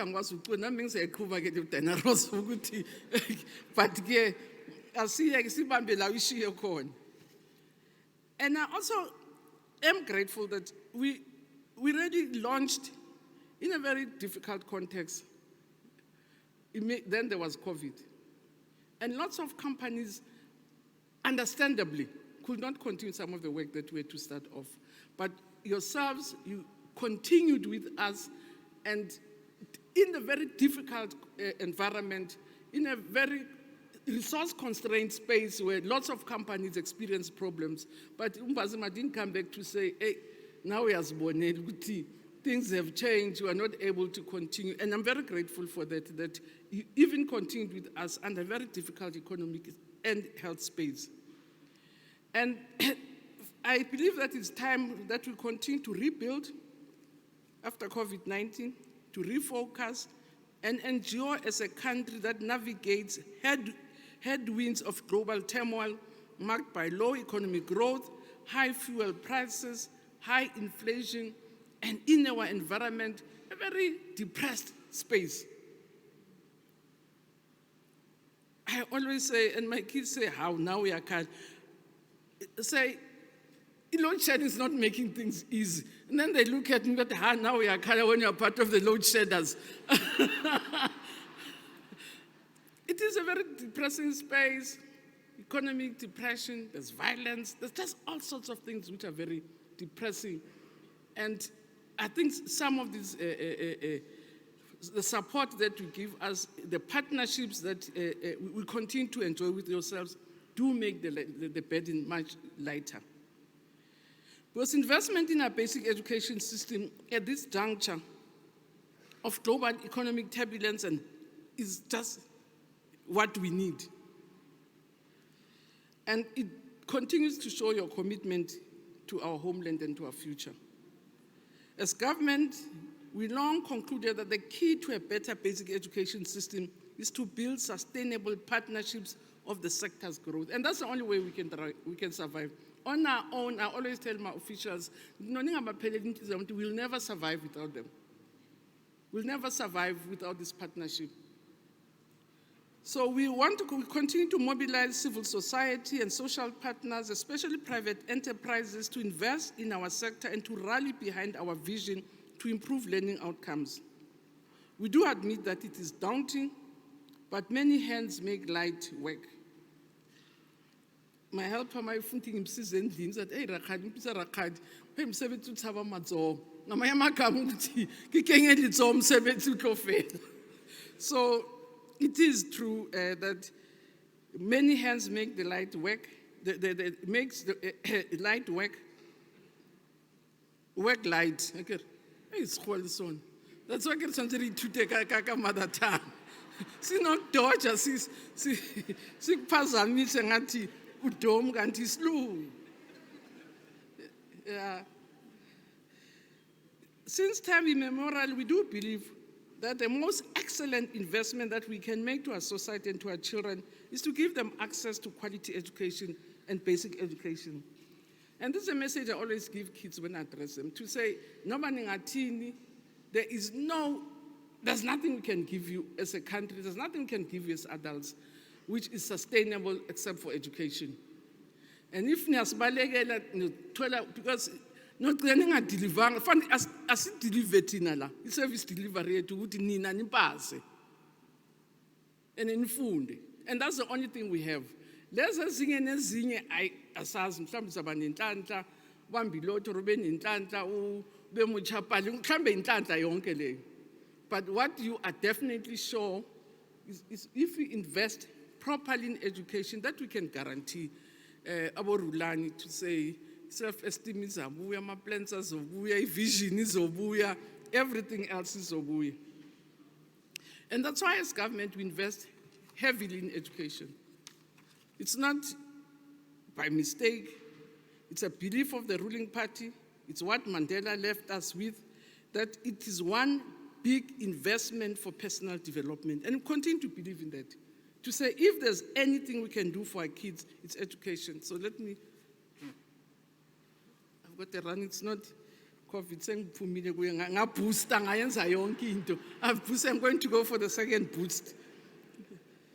We actually believe that it is a good multiplier, and it is government's single biggest investment to deal with the legacy of apartheid, especially in the education of blacks and underdeveloped communities.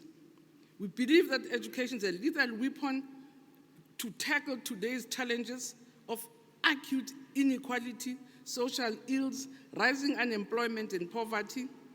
Therefore, an improvement in basic education and better learning outcomes becomes a panacea, not say it's a silver bullet, for a massive socio-economic issues that beset our country.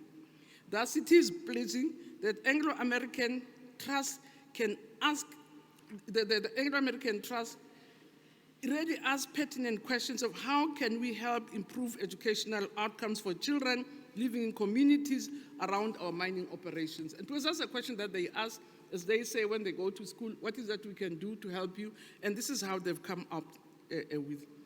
And the answer is really not throwing money at the problem, as the last speaker explained, that is to invest and work with the related schools. And I can give you figures, but because in figure late in Puma Water, I'll skip some of the areas, but can say and repeat some of the progress that we have witnessed ourselves as a sector. So I can join the ones who are giving testimonies. That I'm happy to report that since the launch of the first phase, it has positively contributed to an estimated, as you said, more than 200,000 learners. The first phase, we also can report that indeed you are able to support us with more than 3,331 teachers in 109 schools. It's big. And 110 education centers. But for us, it's the outcomes also, how we measure the outcomes of the impact. For instance, in Limpopo, the report that we got, that from the participating schools, they have moved from 66% points, the participating schools stands at 76%. The schools that we're working with in Limpopo, whilst their national average is 66.7, almost 10% difference between the very schools that are not part of your cohorts, but are really schools that you are supporting. They have almost 10% difference with the ordinary schools. We can also say 8 of your 32 participating schools in the province were in the top 30% in the national school performance, with 5 schools in the top 20% of the schools that we're working with. In Northern Cape, again, the program saw 76.1% pass, compared above the provincial average. The number of students who wrote school leaving exams in 2021 in the schools that you work in were 36% higher. The retention was 36% higher. And the program also resulted in numerous early childhood development centers being registered to receive government subsidy, which sometimes is not a priority. We're going to talk about what is it that we do. I mean, the 42,000, I always say, encourage people to apply because what are the things we want to do is to make sure that all of them have a common curriculum. We train the teachers, we resource them, but not necessarily register for subsidy, because everyone explained that I don't have money. They want school, I don't have money. Squatter transport, I don't. So now ECD, but you just can't call me on a subsidy, because now I have to say again, I cannot tell it. We're focusing on making sure that we do the same things all over the system. We have a common curriculum. We skill their teachers. We give them the necessary resources. And then in the meantime, but that's what we're focusing on. But again, we're very proud that you did that. So I'm really grateful that we're going to the second phase. And I have no doubt that it is really going to double the scope and commitment of improving our educational outcomes. I was also told that in 2027, Anglo Investment intends to increase this quam. Okay, I won't mention. But I can say from the report that we received from the team that has been planning, is that we are targeting to improve 84 schools, which is great, 80 ECD centers in the host communities of Limpopo, Northern Cape, and Northwest provinces. And again, that the second phase, in the second phase, 90% of learners age 5 meet the minimum requirements of school readiness. That's the Thrive by 5. And to really help us to say, the Thrive by 5 identifies about 5 areas where our children are lacking. It's the cognitive skills, your physical skills. To say, despite the fact that we have school feeding, we give child support grant, we still have stunting levels at the level even before democracy. So the fact that we're feeding at schools has not made any difference in terms of stunting. So then it says, what is it that we have to do differently to deal with those areas? Your cognitive, your physical, your emotional readiness. And we will work with you in these schools to really say, because it's going to help us with a clear pilot to say, what are the things that we're supposed to make sure, you say 90%, 1,800% man, of learners age 5 meet the minimum requirements for school readiness. Because in that Thrive by 5, it also identifies that children with severe disabilities, minor disabilities, which could have been remedied earlier through ECDs, are not being tackled, and skilled kids go to schools without those, especially mild disabilities. They go to schools, they're not being addressed. As a result, they fall through the cracks. So I'm glad that we're going to be doing that. But I'm also happy that we're going to continue with the grade 3 to make sure that at least 50% of grade 3 learners are proficient in numeracy and literacy. And as I say, for me, it's the experiences of what is it that you are going to be doing, which is going to give us the results. And hence, I'm happy with the monitoring, because what we gather from that information, we use in the broad system to say, to to enable them or to ensure that our kids thrive by 5. These are the things that have been put into tests and they've given us results. It's like a control group which is well monitored.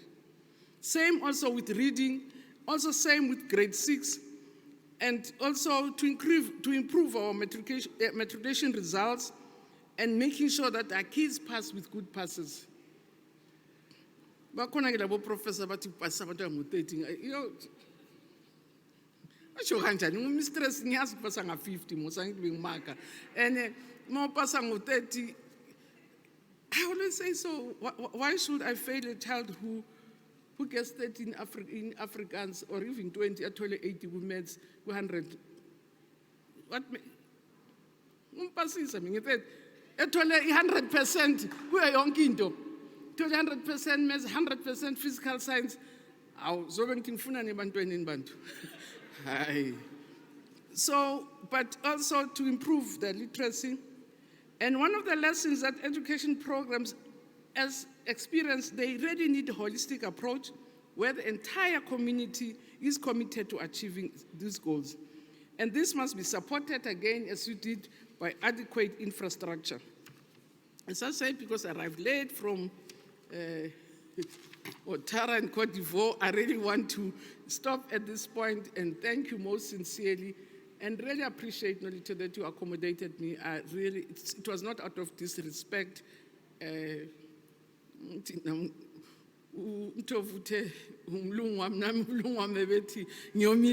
So I had So, but I want to implore all our learners, our parents and teachers to make good use of the resources that come with this massive investment. And I'm glad that the house is full. So we heard you to say it will not work if on our side we don't do our part.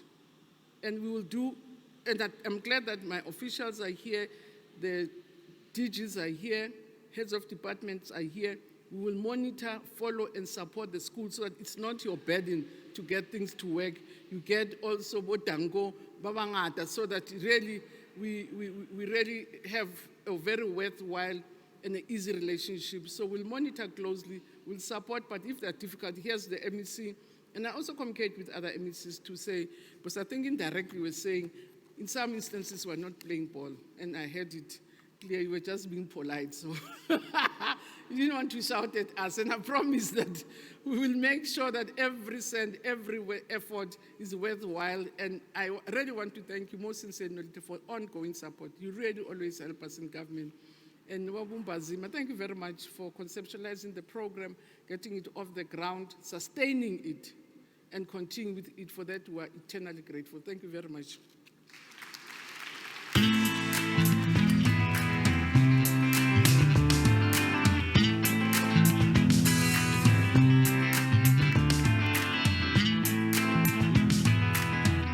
Ladies and gentlemen, I think we can give a final round of applause to the minister, please. Thank you very much. You may be seated. Minister SciBono, thank you very much for a very robust and insightful keynote address. And of course, it's really reflecting the ongoing support for learners in the country from the department and all other program partners.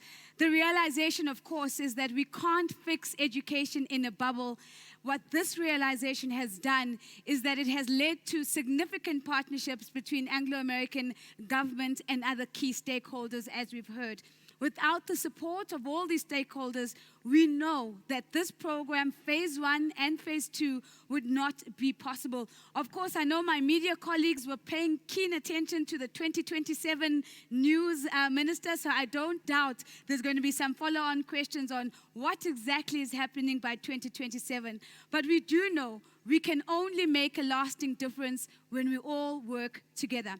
And so, once again, as we begin to come to almost the tail end of our time together, I'm going to invite a number of our guest speakers onto stage. I'm going to invite Minister to join us back on stage. I'm going to invite back onto the stage Madame Nolita Fagute. I'm going to invite Zahira back on stage. I'm going to invite Mr. Mbazima to come and join us on stage, all our MECs. And what we're going to do, ladies and gentlemen, you might see on the right-hand side of me, is a pledge. We're going to invite all of our guest speakers to please come and sign this pledge. And this is a significant moment. It's not just about signing a pledge. It is a moment that symbolizes a continuation to collaborate into phase 2 of the education program, and so to continue to embed the spirit of partnership and collaboration together. So, can I give them a round of applause as they've all come up? Thank you very much. We're going to do the photo at the end, so I'm going to invite Minister to sign first. Yes, please go ahead. How are you?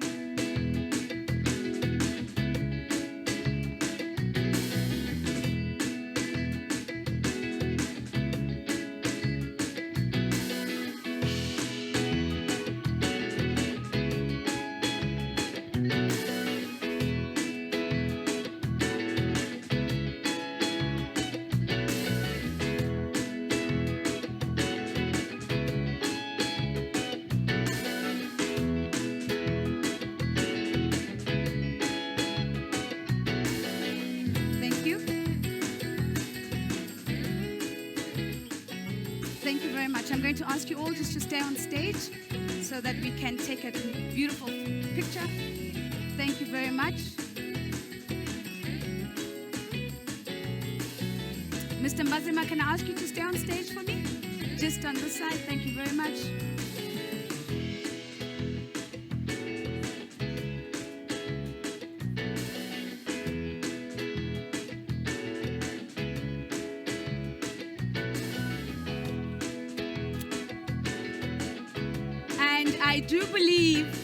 I do believe, ladies and gentlemen, that is everybody who signed the pledge. One last signature.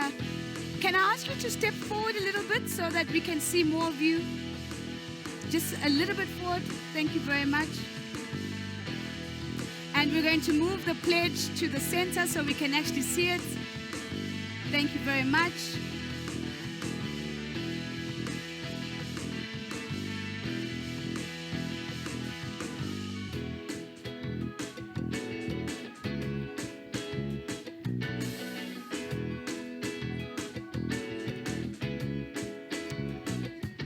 That's a good call, James. Get your height in there.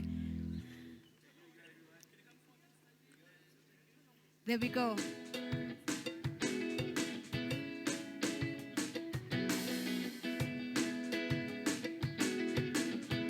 Big smiles.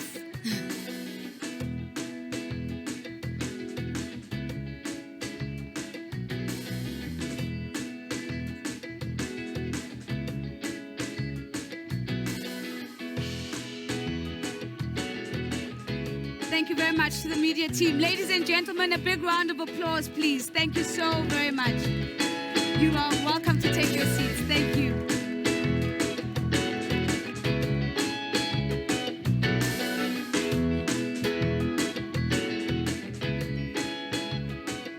All right, thank you so much. Thank you so much. Now, ladies and gentlemen, you may have also noticed that there is a very big book installation when you enter the venue. If you've missed it, it's literally right in front of me right now. It's a big installation. Now, this book arch is showcasing how ICT, thank you very much for your kind attention. It is showcasing how ICT and STEM have become increasingly important interventions in the education program. Children's books have been used, and the installation will be donated to a number of the ECD centers. Now, during lunch, which we're going to break for shortly, we're going to really encourage and invite you to please go and turn the pages and read the success story of phase 1, which is beautifully captured in the book. In addition to that, we'd also like to invite you to have your photo taken next to the giant book as your way of putting your signature on the pledge and your commitment to this innovative education program. So we want to see photos, and of course, we want to see you turning the pages. Now, on the last page, the final page of the giant book, is an opportunity for you to also sign your name. Each and every one of us here get to put our fingerprints on the book by signing our name on the final page. And in doing so, we're going to be pledging our commitment to improving educational outcomes in South Africa. Now, we know that the education transformation journey is an ongoing focus, and so it's not something in the distant future. It is now, ladies and gentlemen, it is now, and so it is up to every single one of us to make it a success. Now, before I let us go for lunch, where we're going to be enjoying the food prepared by the Institute of Events Management at the Skills Village, which is in the inner city of Johannesburg. And this company is made up of young college graduates who are interns, and they are gaining catering experience in the workplace. And so this is also a special opportunity for them. During lunch, also, please, Zahira sent us an invitation. I'd like to reaffirm that invitation. Let's visit the robotics activation showcasing ICT learners projects, as well, of course, as the giant book, which I've just spoken about. Now, as I wrap up the formal part of today's proceeding, I'm going to ask for another moment of celebration, and that is by taking a group photo with all 350 of us. All right? So, what are we going to do? Just behind you, behind me, right, is one of our photographers. And so what we're going to do is we're going to all just stand up, and on the count of 3, backwards, we're going to go 3, 2, 1. We're all going to shout education, right? And so the louder we shout, the broader our smiles, the better the picture, right? So let's try it. So let's all be upstanding. There we go. Is our photographer ready? All right, so there's a lens. And so we want to give more than just our voices, right? So if you want to do a hand gesture and go education, that's more than welcome. Be careful of the person sitting next to you, is my only caution. Are we ready? All right, I'm going to count from 3, and I'm going to count downwards. And when we get to 1, we're all going to say education. So in 3, 2, 1, education. Again, one more? Sure. All right, one more.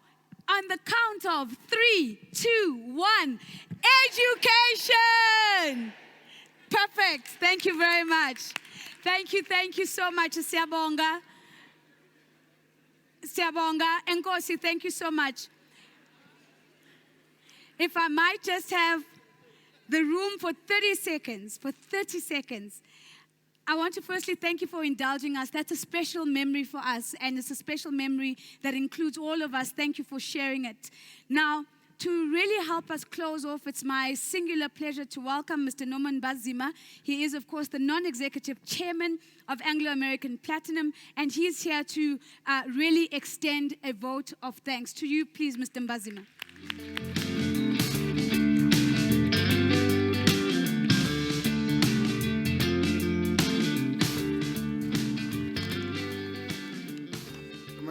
Slightly taller. Yeah, okay. Thank you very much, Nozipo. Thank you. Honorable Minister of Basic Education, Minister Angie Moseka. Now, at this point in time, I always stop because I always get it wrong every single time until somebody said there's something called all protocol observed. And the protocol that was set by my sister Nolita and by the Honorable Minister is something you can't better. So all protocol observed in accordance with how the ladies have done it. My role is simple and very quick. It is just to say thank you. 5 years ago at Ivory Park School, this program was launched by the minister and myself. Now we are launching a new phase with new schools, a testimony to the success of the first phase. There's been, as you have heard, a lot of technical work done with the principals, with the teachers, with the SGB members, with the parents, and of course with the learners themselves. But the most important lesson for me, the one that we've learned, is that the success of this project is that everybody involved at all times, they know what's going on. and what the objective and the intention was. B, they know why that is necessary. Why do we need to do this thing? And 3, they agree that it should go on, that it should happen. So this requires constant consultation, discussion, coordination, and most of all, it requires a spirit of us all wishing for that success. I wish to thank everybody who has been involved thus far and request that that same spirit should continue in phase 2. So thank you all, not just for being here today, but for that spirit of cooperation and involvement. I know I'm standing between you and lunch, but I'll just mention a few, just a few. I'd like to mention Linda Werderban, who was the first program manager of the phase 1. But hey, you've seen today Zahir Suma, who's running this thing now. She just hasn't continued with what was there before, but she significantly enhanced and improved this program to where it is today. I remember going to Toronto, Canada, to meet with Zahir and to plead with her that she should join us here and she should come back to her country and help us with this program. I'm pleased that I was successful in that endeavor. I would like to say thank you to all the schools, the school governing bodies, the boards, the principals, the teachers, and the parents, and the learners, all who formed that school. Without your cooperation, involvement, and enthusiasm, we would not be successful with this program. Jet, Chikululu, Benita Williams, and all those who have helped in the running of the program. You're just rock solid. I'd like to say thank you to KST and all the other NGOs who are specialists in this education, who have the direct input to make sure that those learner outcomes can be improved. It is a game changer to have worked with you and to work with people whose motivation is not profit, but whose motivation is a better outcome for the kids. In the same way, I'd like to mention the people who work with on the ICT front. ICT is something that some of us old fogies do not understand very well. But we knew that unless we create the infrastructure that enables us to get onto that internet, that's a starting point. By the time people have tablets, etc., they need to be able to connect to something. And I'm really pleased to see the success that has come out of that process. I'd like to say thank you to SciOC CDT for being our first co-sponsor. This is very important because this type of collaboration will help us to expand this program and to make sure we can have more schools, more learners, and more of the under fives that we were talking about joining. And it wasn't just the money. Of course, the money was very important, but it was your involvement in the process, your advice, your admonishing us, saying, no, we think in this way you're going wrong. That was very important. Thank you very much. My sister Nolita and all my colleagues at Anglo American who have championed this program and whose dedication is just fantastic, I'd say. Sisi, I'd like to say thank you for personally leading this program going forward. It's very easy in our offices where we normally work something like 14 hours a day to say, this one I'll delegate and so on and so forth. So I can't thank you enough for that leadership. I'd like to say thank you to the unions, especially the biggest union, SADTO. We often hear that unions are somehow blockers in education and so on and so forth. But for 5 years, I can say that this has not been our experience. Our experience was that we would sit together and work together, and it has worked extremely well. So thank you. To the circuit managers, the district directors who have helped make this program a success, every time we needed something to be smoothed, every time, for example, we even had schools which said, we don't want these people here anymore. It was to you that we came and said, how do we make this thing work for all of us? So for all that help, which, by the way, we are looking for in the future as well, thank you ever so much.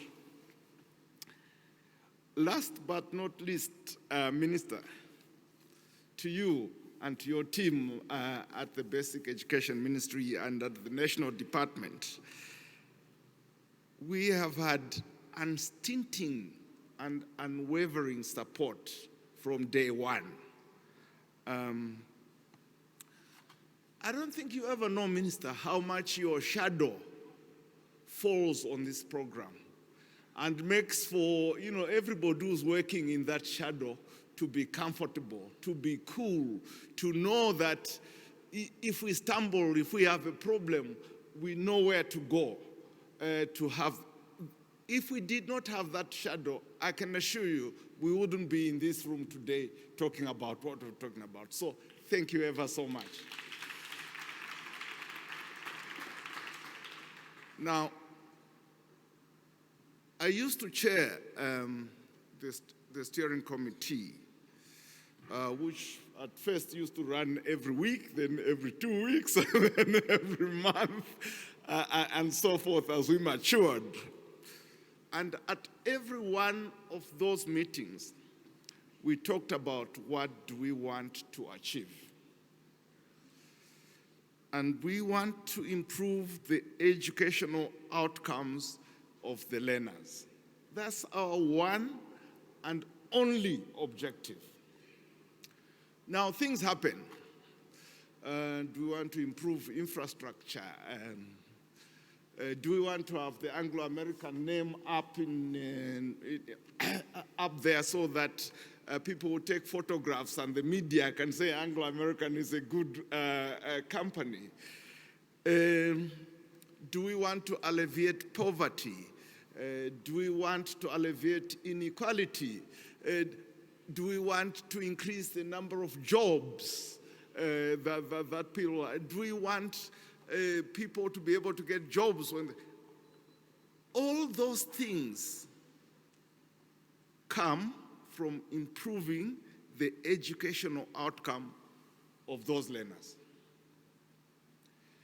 All you have to do is to focus on that goal all the time. Whatever, every rand you spend, every decision you make, every meeting you hold, if you can say to yourself,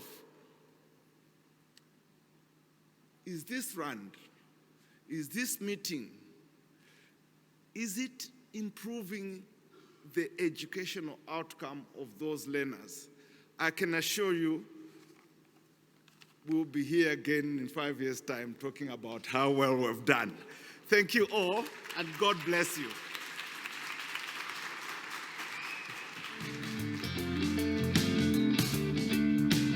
Thank you very much, Mr. Mbazima, for a glowing way to end off what has been an absolute moment of celebration. Of course, a big thank you to True North Events as well as Tina and her team who have curated this beautiful experience for all of us. Ladies and gentlemen, distinguished guests, lunch is now going to be served. Quick reminder from me, don't forget to take time to go see our big pledge book. Put your fingerprints on it through your signature on the last page, and don't forget to take your picture. We also have a special gift for every single one of you, so please go past registration where you can collect that gift on your way out. It's a genuine South African gift from Real Gardening. It's a shwe plant kit. So you're going to see that beautiful shwe print coming through. So we're also going green. And so for me, Nozipho Shabalala, it's been an absolute pleasure to be your host and to be part of such an incredible moment. To all the learners who are here today with us, allow me to leave you with just one quote from Dr. Seuss, which says, "The more you read, the more things you will know. The more you learn, the more places you will go." Education goes beyond shaping us as individuals, as we know. It can help us become better citizens. And as an extension of that, it allows us to be a part of a better society. And so on that note, ladies and gentlemen, Ivory Park Secondary School, as they entertain us during lunch. It's goodbye for now. Thank you so much.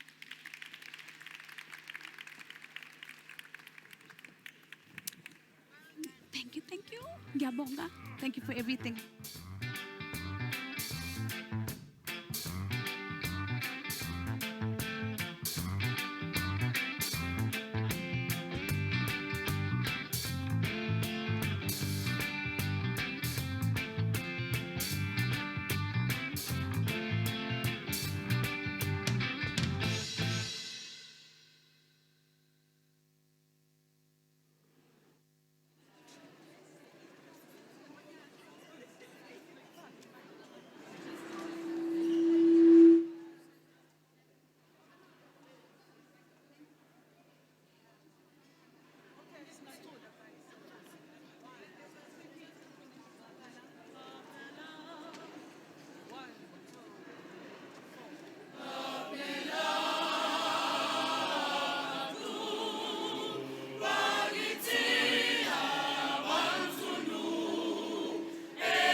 Ema